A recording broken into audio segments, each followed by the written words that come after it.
మాజీ ఎమ్మెల్యే బాల్కసుమన్ చేసినటువంటి వ్యాఖ్యల మీద డీజీపీని కలిసి ప్రభుత్వ విప్పులు కూడా ఇద్దరు కంప్లైంట్ చేశారు. మనతో మాట్లాడడానికి ఎమ్మెల్సీ అలాగే ప్రభుత్వ విప్పు అద్దంకి దయాకర్ని ఒకసారి మాట్లాడించేటువంటి ప్రయత్నం చేద్దాం.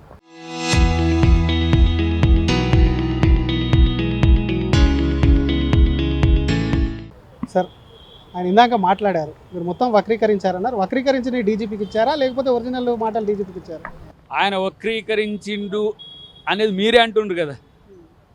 చెప్తున్నాడు మరి ఫ్యాబ్రికేట్ చేసిరు మొత్తం కాంగ్రెస్ అని. దాన్ని మరి బీఆర్ఎస్ సోషల్ మీడియా తీసుకొని నువ్వు ఒకసారి ఆర్టీవీ చేయండి, ఏది వాస్తవం ఏది అబద్ధం అని. తర్వాత పోలీసులు ఎట్లాగో వాళ్ళు చేస్తారు. కానీ ఈరోజు తప్పు చేసి తప్పించుకోవాలని చేసే ప్రయత్నం ఎవరు కూడా క్షమించరు. ఫస్ట్ కేసీఆర్, నీ పార్టీ మైండ్ సెట్ ఏందో చూసుకో. ఇట్లాంటి చిల్లర స్టేట్మెంట్లు ఇచ్చే నాయకులు, చిల్లర స్టేట్మెంట్ ఇచ్చే నీ కొడుకో, నీ అల్లుడో, నీ బానిసలో ఎవరైనా సరే మీరు ఒళ్ళు దగ్గర పెట్టుకొని మాట్లాడాల్సిన సందర్భం ఉంది. ప్రజలు ప్రయాణించే రైలు పట్టాలు పేల్చమని రెచ్చగొట్టే నాయకులు మీరు నాయకులా? మీకు దారి దోపిడిగాలకు కూడా ఒక ఇంగితం ఉంటుంది. ఏంటిది? కనీసం అలా దొరికిన దాంట్లో జోబులో వేసుకొని పోదామన్నాడు. కానీ ఏకంగా ప్రజల్ని ప్రయాణించే వ్యవస్థను పేల్చమంటారు, ప్రజలకు ఉపయోగపడే సింగరేణి భవన్ పేల్చమంటారు. ఎందుకు ఈ పరిస్థితి వచ్చింది? మీకు 2.5 సంవత్సరాలకు ఓపికగా ఉండలేరా? ఇంకా 5 సంవత్సరాలు మ్యాండేట్ ఇస్తే అప్పటి వరకు కూడా ప్రజల వద్దకు పోవడానికి ఇట్లాంటి చిల్లర వేషాలు వేయాలన్నా? కానీ రైతు దీక్ష అంటే రైతు ఉద్యమం చేస్తే రోడ్డు మీదకి రైతులు ఎవరు వస్తలేరు కాబట్టి ఇటువంటి ఉద్యమాలు చేయాలి అని చెప్తున్నాడు. అసహనమా అసంతృప్తి అనుకో? ప్రజలు మిమ్మల్ని బండకేసి బాత్తేనే ఇంట్లో అన్నారు. ఇంకెందుకు వస్తారు ప్రజలకు? రైతులకు ఇప్పుడు చూడు, ఒక వరి పంటకే 2 పంటలకు మనం 40,000 కోట్లు పెడుతున్నాం. రైతులు రమ్మంటే ఎందుకు వస్తారు? రైతు భరోసా ఈ కష్టకాలంలో కూడా ఇస్తున్నాం. రైతు రుణమాఫీ చేసినాం, రైతులను రమ్మంటారు. కార్మికులను రమ్మంటారు. కార్మికులకు అన్ని రకాల బెనిఫిట్స్ చేస్తున్నాం. కార్మికులు ఎందుకు వస్తారు? మీ అసహనానికి కార్మికులు ఎందుకు బయటకు వస్తారు? రైతులు ఎందుకు బయటకు వస్తారు? ప్రజలు ఎందుకు బయటకు వస్తారు? అంటే మీకు ఇట్లా ప్రజల్ని రెచ్చగొట్టి ఏ విధంగా లబ్ధి పొందాలనే ఒక ఉద్దేశం ఉన్నది కాబట్టే మిమ్మల్ని ప్రజలు పట్టించుకోవట్లేరు. మీ పార్టీ యొక్క విధానాలు ఇవి. 10 సంవత్సరాలు పాలించినంత కాలం ఇట్లనే చేసిండ్రు, ప్రజల్ని అణచివేసిండ్రు. ఇప్పుడు ప్రజల్ని ఏ విధంగా అవమానపరచాలి ఇప్పుడు? లేకపోతే అవమానం అంటే ఏంది? మీరు రైలు పట్టాలని పేల్చమన్న వాళ్ళు రేపు దేనికైనా తెగబడతారు. కాబట్టి వీళ్ళ పట్ల తస్మాత్ జాగ్రత్త అని ప్రజలు కూడా, ఎందుకంటే ప్రజలు కూడా ఇట్లాంటి నాయకుల పట్ల ఉండే తీరులో మార్పు రావాలని మేము కోరుకుంటున్నాం. ఉద్యమంలో సహచరుడు, ఉద్యమంలో కేటీఆర్ అందరినీ చూసారు. ఇటువంటి వ్యాఖ్యలు ఎలా చూస్తారు? ఉద్యమంలో కూడా చాలా సంఘటనలు జరిగాయి. ఉద్యమంలో కూడా ఇప్పుడు మేము ప్రజాస్వామ్యతో ఉద్యమ కార్యాచరణ తీసుకొచ్చినాం. మేమేమి ఇలాగా రెచ్చగొట్టాలి, పేల్చాలి, కూల్చాలని ఎప్పుడు చేయలే.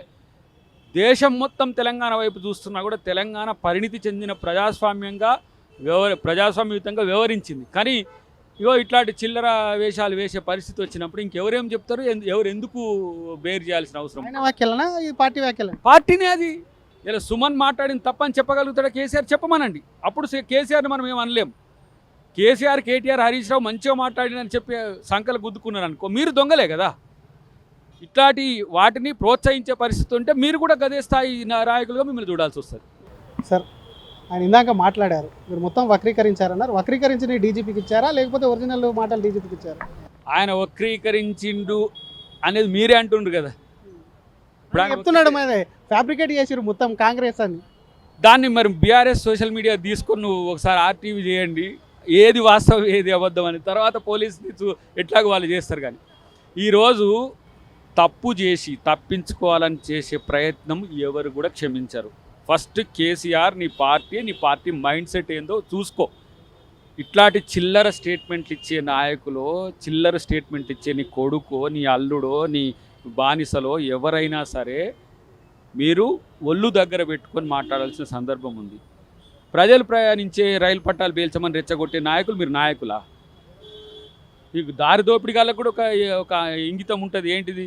కనీసం అలా దొరికిన దాంట్లో జోబులో వేసుకొని పోదామన్నాడు. కానీ ఏకంగా ప్రజల్ని ప్రయాణించే వ్యవస్థను పేల్చమంటారు, ప్రజలకు ఉపయోగపడే సింగరేణి భవన్ పేల్చమంటారు. ఎందుకు ఈ పరిస్థితి వచ్చింది? మీకు 2.5 సంవత్సరాలకు ఓపికగా ఉండలేరా? ఇంకా 5 సంవత్సరాలు మ్యాండేట్ ఇస్తే అప్పటి వరకు కూడా ప్రజల వద్దకు పోవడానికి ఇట్లాంటి చిల్లర వేషాలు వేయాలన్నా? కానీ రైతు దీక్ష అంటే రైతు ఉద్యమం చేస్తే రోడ్డు మీదకి రైతులు ఎవరు వస్తలేరు కాబట్టి ఇటువంటి ఉద్యమాలు చేయాలి అని చెప్తున్నాడు. అసహనమా అసంతృప్తి అనుకో? ప్రజలు మిమ్మల్ని బండకేసి బాత్తేనే ఇంట్లో అన్నారు. ఇంకెందుకు వస్తారు రైతులకు ఇప్పుడు చూడు, ఒక వరి పంటకే 2 పంటలకు మనం 40,000 కోట్లు పెడుతున్నాం. రైతులు రమ్మంటే ఎందుకు వస్తారు? రైతు భరోసా ఈ కష్టకాలంలో కూడా ఇస్తున్నాం. రైతు రుణమాఫీ చేసినాం, రైతులను రమ్మంటారు. కార్మికులు రమ్మంటారు. కార్మికులకు అన్ని రకాల బెనిఫిట్స్ చేస్తున్నాం. కార్మికులు ఎందుకు వస్తారు? మీ అసహనానికి కార్మికులు ఎందుకు బయటకు వస్తారు? రైతులు ఎందుకు బయటకు వస్తారు? ప్రజలు ఎందుకు బయటకు వస్తారు? అంటే మీకు ఇట్లా ప్రజల్ని రెచ్చగొట్టి ఏ విధంగా లబ్ధి పొందాలనే ఒక ఉద్దేశం ఉన్నది కాబట్టే మిమ్మల్ని ప్రజలు పట్టించుకోవట్లేరు. మీ పార్టీ యొక్క విధానాలు ఇవి 10 సంవత్సరాలు పాలించినంత కాలం ఇట్లనే చేసిండ్రు, ప్రజల్ని అణచివేసిండ్రు. ఇప్పుడు ప్రజల్ని ఏ విధంగా అవమానపరచాలి? ఇప్పుడు లేకపోతే అవమానం అంటే ఏంది? మీరు రైలు పట్టాలే పేల్చమన్న వాళ్ళు రేపు దేనికైనా తెగబడతారు. కాబట్టి వీళ్ళ పట్ల తస్మాత్ జాగ్రత్త అని ప్రజలు కూడా, ఎందుకంటే ప్రజలు కూడా ఇట్లాంటి నాయకుల పట్ల ఉండే తీరులో మార్పు రావాలనేది మేము కోరుకుంటున్నాం. ఉద్యమంలో సహచరుడు, ఉద్యమంలో కేసీఆర్ కేటీఆర్ అందరినీ చూసారు. ఇటువంటి వ్యాఖ్యలు ఎలా చూస్తారు? ఉద్యమంలో కూడా చాలా సంఘటనలు జరిగాయి. ఉద్యమంలో కూడా ఇప్పుడు మేము ప్రజాస్వామ్యత ఉద్యమ కార్యాచరణ తీసుకొచ్చినాం. మేమేం ఇలాగా రెచ్చగొట్టాలి, పేల్చాలి, కూల్చాలని ఎప్పుడు చేయలే. దేశం మొత్తం తెలంగాణ వైపు చూస్తున్నా కూడా తెలంగాణ పరిణితి చెందిన ప్రజాస్వామ్యయుతంగా వ్యవహరించింది. కానీ ఇగో ఇట్లాంటి చిల్లర వేషాలు వేసే పరిస్థితి వచ్చినప్పుడు ఇంకెవరేం చెప్తారు?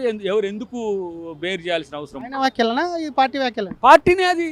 ఇలా సుమన్ మాట్లాడిన తప్పని చెప్పగలుగుతాడా కేసీఆర్? చెప్పమనండి. అప్పుడు కేసీఆర్ని మనం ఏం అనలేం. కేసీఆర్, కేటీఆర్, హరీష్ రావు మంచిగా మాట్లాడినని చెప్పి సంకలు గుద్దుకున్నారు అనుకో, మీరు దొంగలే కదా. ఇట్లాంటి వాటిని ప్రోత్సహించే పరిస్థితి ఉంటే మీరు కూడా గదే స్థాయి నాయకులుగా మిమ్మల్ని చూడాల్సి వస్తుంది. కానీ రైతు దీక్ష అంటే రైతు ఉద్యమం చేస్తే రోడ్డు మీదకి రైతులు ఎవరు వస్తలేరు కాబట్టి ఇటువంటి ఉద్యమాలు చేయాలి అని చెప్పి చెప్తున్నాడు. అసహనమా, అసంతృప్తి అనుకో? ప్రజలు మిమ్మల్ని బండకేసి బాత్తేనే ఇంట్లో అన్నారు. ఇంకెందుకు వస్తారు ప్రజలకు? రైతులకు ఇప్పుడు చూడు, ఒక వరి పంటకే 2 పంటలకు మనం 40,000 కోట్లు పెడుతున్నాం. రైతులు రమ్మంటే ఎందుకు వస్తారు? రైతు భరోసా ఈ కష్టకాలంలో కూడా ఇస్తున్నాం. రైతు రుణమాఫీ చేసినాం. రైతులను రమ్మంటారు, కార్మికులు రమ్మంటారు. కార్మికులకు అన్ని రకాల బెనిఫిట్స్ చేస్తున్నాం. కార్మికులు ఎందుకు వస్తారు? మీ అసహనానికి కార్మికులు ఎందుకు బయటకు వస్తారు? రైతులు ఎందుకు బయటకు వస్తారు? ప్రజలు ఎందుకు బయటకు వస్తారు? అంటే మీకు ఇట్లా ప్రజల్ని రెచ్చగొట్టి ఏ విధంగా లబ్ధి పొందాలనే ఒక ఉద్దేశం ఉన్నది కాబట్టే మిమ్మల్ని ప్రజలు పట్టించుకోవట్లేరు. మీ పార్టీ యొక్క విధానాలు ఇవి 10 సంవత్సరాలు పాలించినంత కాలం ఇట్లనే చేసిండ్రు, ప్రజల్ని అణచివేసిండ్రు. ఇప్పుడు ప్రజల్ని ఏ విధంగా అవమానపరచాలి? ఇప్పుడు లేకపోతే అవమానం అంటే ఏంది? మీరు రైలు పట్టాలే పేల్చమన్న వాళ్ళు రేపు దేనికైనా తెగబడతారు. కాబట్టి వీళ్ళ పట్ల తస్మాత్ జాగ్రత్త అని ప్రజలు కూడా, ఎందుకంటే ప్రజలు కూడా ఇట్లాంటి నాయకుల పట్ల ఉండే తీరులో మార్పు రావాలనేది మేము కోరుకుంటున్నాం. ఉద్యమంలో సహచరుడు, ఉద్యమంలో కేసీఆర్ కేటీఆర్ అందరినీ చూసారు. ఇటువంటి వ్యాఖ్యలు ఎలా చూస్తారు? ఉద్యమంలో కూడా చాలా సంఘటనలు జరిగాయి. ఉద్యమంలో కూడా ఇప్పుడు మేము ప్రజాస్వామ్యత ఉద్యమ కార్యాచరణ తీసుకొచ్చినాం. మేమేం ఇలాగా రెచ్చగొట్టాలి, పేల్చాలి, కూల్చాలని ఎప్పుడు చేయలే. దేశం మొత్తం తెలంగాణ వైపు చూస్తున్నా కూడా తెలంగాణ పరిణితి చెందిన ప్రజాస్వామ్యయుతంగా వ్యవహరించింది. కానీ ఇగో ఇట్లాంటి చిల్లర వేషాలు వేసే పరిస్థితి వచ్చినప్పుడు ఇంకెవరేం చెప్తారు?